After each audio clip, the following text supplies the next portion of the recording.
That then in as far as what to expect when your learner returns back to school. Now, the contentious issue currently is that relating to school fees. And there are a few things to consider when having a look at the issue of school fees. The first is that the services which were to be provided by the school were not provided in most instances. There are those schools that have provided support in the form of video teaching, classrooms, virtual classrooms, providing email with further tests and assessment projects, etc. Now, it is important to keep all these aspects that I'm mentioning now in mind, because they will eventually form part of the considerations when dealing with what the amount or whether school fees should be paid or not. So it is the support that has been given in certain instances. Now, the general principle is that where my child has not been able to attend school due to the lockdown, I should not be liable to pay school fees. That being said, the school does, however, have commitments to its staff, which may include staff which are paid by the government as well as by the school itself. There is also an argument to be made for the fact that since the lockdown, the expenses incurred by the school has reduced, in that the water consumption, probably electricity, certain cleaning materials, certain staff members have not been incurred. Those costs have been saved, and they should also be taken into account. It may also be that certain of the teachers and staff members made use of the COVID assistance program and have received remuneration from such a program.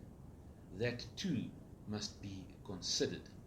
The Schools Act itself makes provision for the exemption or reduction of school fees. Now, this is contained in section 40 of the Schools Act, and should a governing body of a school not agree or accept the submissions made for a reduction or exemption of school fees by a parent, then that parent may appeal to the head of department. My submission in this regard is that the provision in terms of section 40 of the Schools Act is not applicable in these instances, because the aim of section 40 as well as its application is to deal with situations where a parent experiences difficulties in paying the school fees, and those facts presented are then evaluated on their own. What we are currently dealing with is a situation where it was objectively impossible across the board, in other words, for every single pupil to physically attend school. It is therefore my submission that section 40 does not find application to the current situation, and that the current situation relates closer to the issue which I discussed in one of my previous broadcasts, namely that of vis majeure.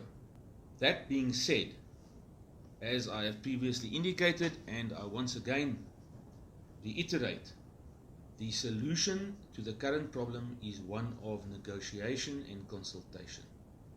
My advice to all parents is to get hold of the relevant person at the school, make an appointment, whether it be by video conferencing or telephone, put in writing your submissions, and make such submissions to the school.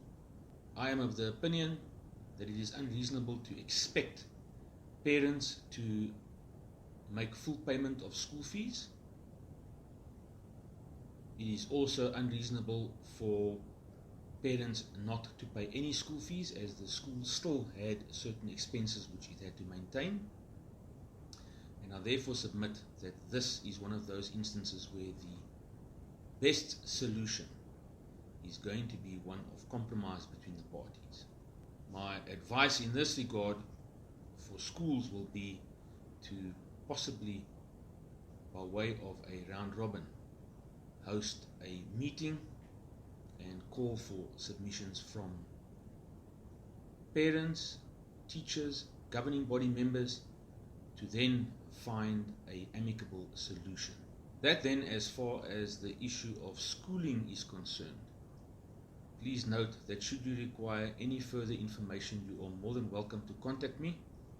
My details will follow at the end of this broadcast. Be safe and God bless.